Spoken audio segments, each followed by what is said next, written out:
بسم اللہ الرحمن الرحیم۔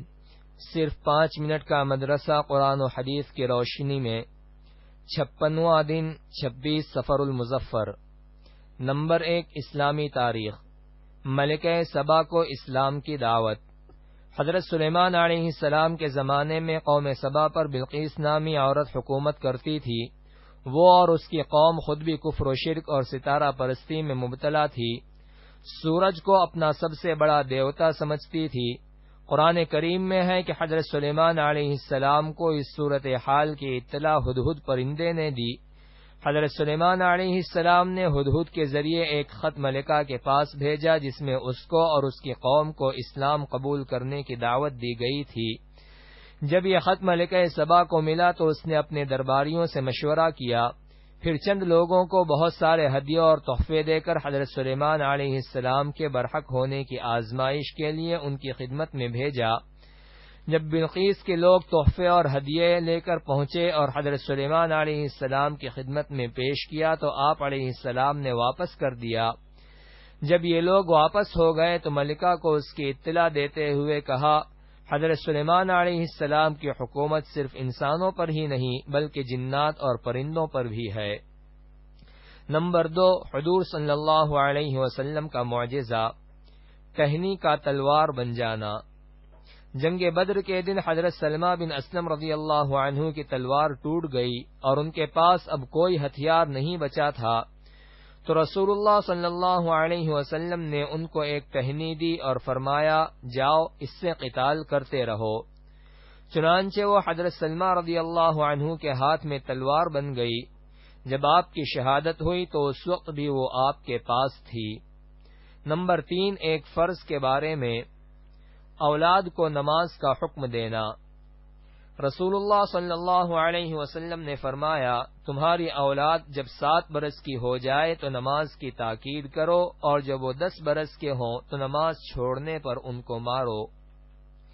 نمبر 4 ایک سنت کے بارے میں، ہجرت کے وقت کی دعا۔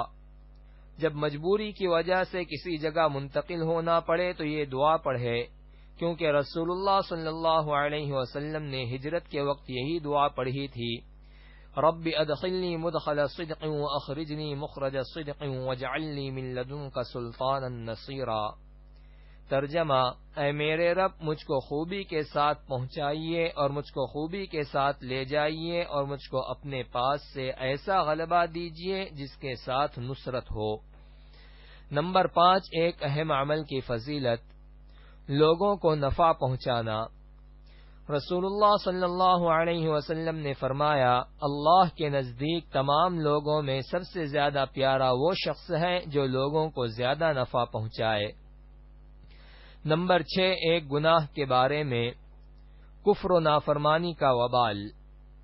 قرآن میں اللہ تعالی فرماتا ہے، اللہ ہی تو ایسا ہے جس نے تم کو زمین میں آباد کیا، لہذا جو شخص کفر کرے گا اس کے کفر کا وبال اسی پر ہوگا، اور کافروں کا کفر ان کے رب کے نزدیک ناراضگی ہی کو بڑھاتا ہے، اور کافروں کے لیے ان کا کفر صرف نقصان بڑھانے ہی کا سبب ہوتا ہے۔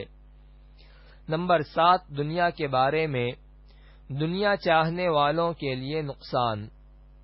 قرآن میں اللہ تعالی فرماتا ہے، جو شخص آخرت کی کھیتی کا طالب ہو ہم اس کی کھیتی میں ترقی دیں گے، اور جو دنیا کی کھیتی کا طالب ہو کہ ساری کوشش اسی پر خرچ کر دے تو ہم اس کو دنیا میں سے کچھ دے دیں گے، اور ایسے شخص کا آخرت میں کوئی حصہ نہیں۔ نمبر 8 آخرت کے بارے میں، زنجیر کی لمبائی۔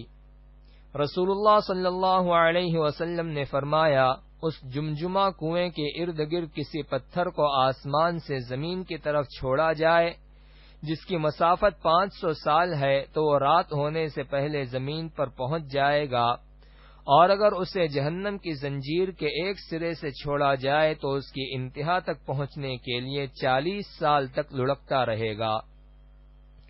نمبر 9 طب نبوی سے علاج، گوشت کے فوائد۔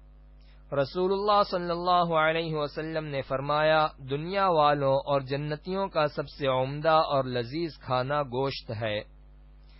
فائدہ، حضرت علی رضی اللہ عنہ نے فرمایا، گوشت کھاؤ اس لیے کہ یہ بدن کے رنگ کو نکھارتا ہے، پیٹ کو بڑھنے سے روکتا ہے اور اخلاق و عادات کو سنوارتا ہے۔